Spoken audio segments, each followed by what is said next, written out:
Hey everyone, and welcome back. Today we're going to be doing another episode looking at the uniforms of New South Wales colonial troops. Today we're going to be looking at the Sudan Contingent.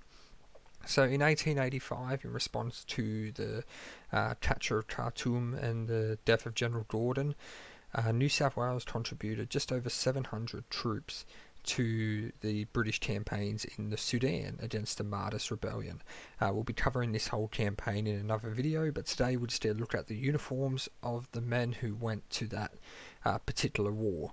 So without further ado, let's jump in. So the contingent consisted of three parts largely: the infantry, the artillery, and a small medical contingent.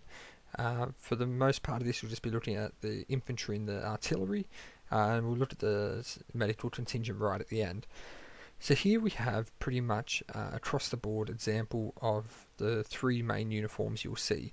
The first uniform on the left is that of an infantryman, in this case Sergeant John Shine, who was that you would see when they left for Australia, left for the Sudan. So basically, when they left Australia, these men were kitted out in their bright red or blue tunics, full what we would consider your typical British Red Line. However, once they arrived, they were re-equipped with British khakis, as you can see in the rightmost photo of Private Tom Gunning, and this is much better suited for the type of combat that they would see in the Sudan. So as I said, you've got the infantry on the left. In the centre there, you can see an example of the artillery in their dark blue uniforms, and then finally, of course, the khaki. So first, looking at the pre-embarkation infantry uniforms.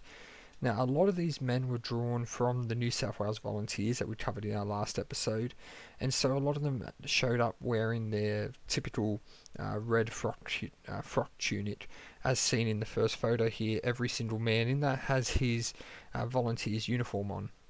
Now, these were swapped out for the somewhat more practical field frock, which you can see there.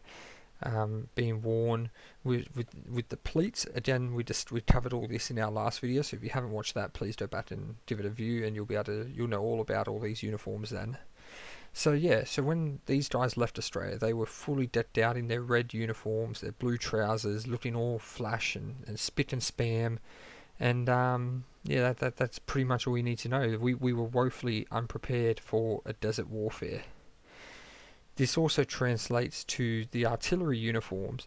Now, we haven't covered artillery uniforms in their own video yet, but we will do very shortly.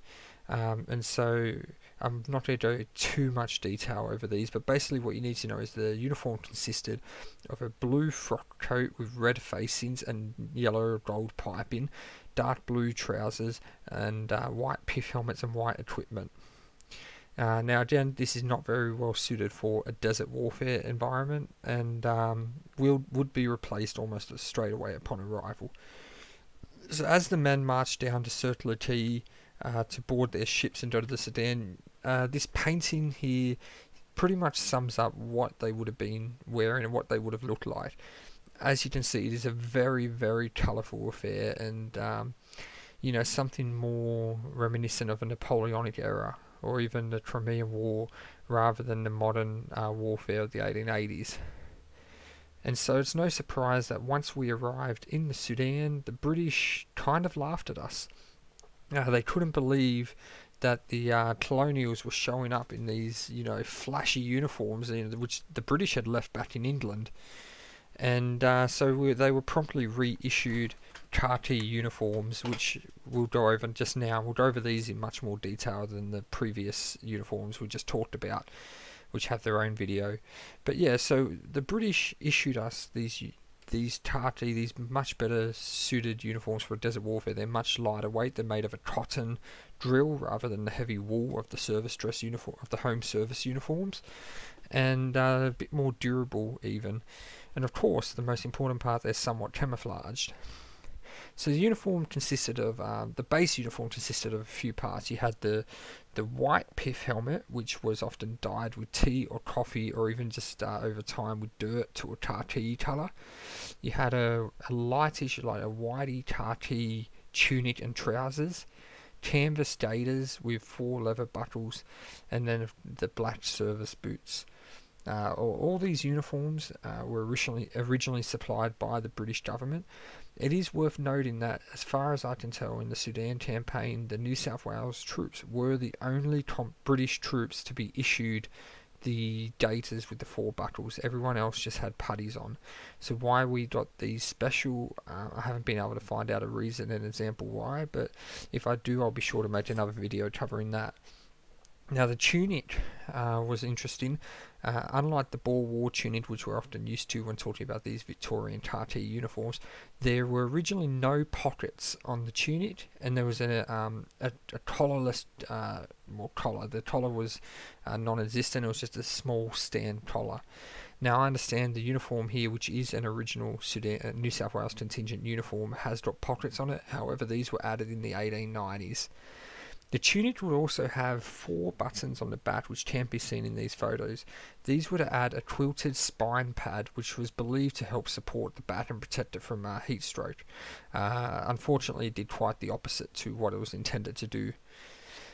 On the soldier's head, we see the now tartee helmet, but these helmets were originally the white helmets issued, which, if we looked at these earlier photos, you can see the photo on the left there of John Shine with the plain white pith helmet. That is pretty much what they left Australia with, and that is what they were wearing when they arrived in the Sudan. So the helmet was replaced with not replaced, but stained to a more tartee colour. It had a tartee cotton puggree put on it, which signified that they were infantry, and often would have again quilted neck cover, which draped down over the back of the shoulders. We'll see that on the next slide, which was to protect the neck from the sun. Many of the soldiers in the contingent were also issued goggles, which were actually tinted a blue or a red colour, and were designed to protect from the dust and the sun. Again, you'll see this in the next slide, and although it looks very out of place, it was definitely something that was issued to them, and in many pictures you'd almost see all the guys wearing them. So that is what you'd expect.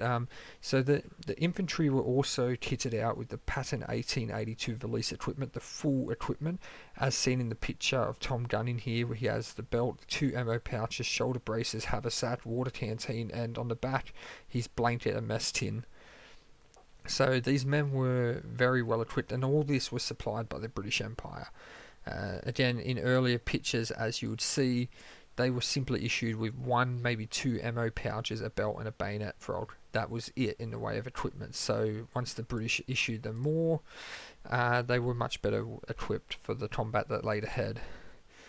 So moving on to the artillery. The artillery were dressed in very similar uniforms, except that they would have tall knee-length boots, opposed to the short boots and the gaiters.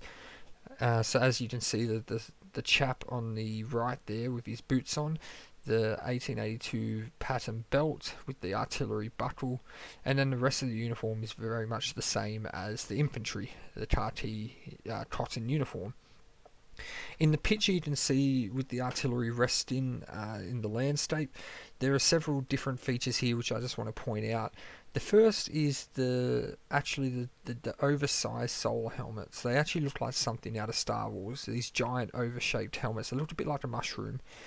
You'll see, I'm just going to bring the mouse in for a sec. You can see this gentleman here and a couple of others throughout the picture with these giant helmets on. Now these were quite a rare pattern of British pith helmet that were issued often to dignitaries and politicians, but did find their way into the hands of soldiers.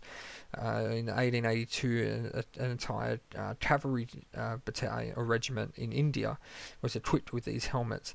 However, there are no records of soldiers in the Sudan being equipped with them, and how the New South Wales troops actually came to have some of these helmets and have so many of them is quite a mystery, but yeah, it's a cool little feature. You can also see several of the guys with the PIF helmets on actually have their goggles. For example, then pointing it out, you can see this gentleman down here has his goggles on. So yeah, so there's quite a bit of going on in these uniforms, but it is definitely a very basic desert uniform. It is the sort of the beginning of the camouflaged military uniforms. Finally, we'll just look at the medical corps, and again, this is dressed pretty much identically to the infantry and the artillery, probably more so the artillery with higher boots. The medical corps was a very small part of the contingent. I think there was only like 30 to 50 men in it. They basically ran a field ambulance that followed the brigade that the New South Wales contingent was assigned to, and they would provide obviously first aid, military, medical for support. Their uniform, the only distinction in their uniform was the medic's patch on their right arm, I believe, and other than that, it was again just the same old khaki uniform. So that pretty much wraps it up for the Sudan contingent's uniforms, the different type of clothing they would have been issued. If I learn anything else or come across more, I'll be happy to make a part 2 of this video down the line. There's always more to be discovered.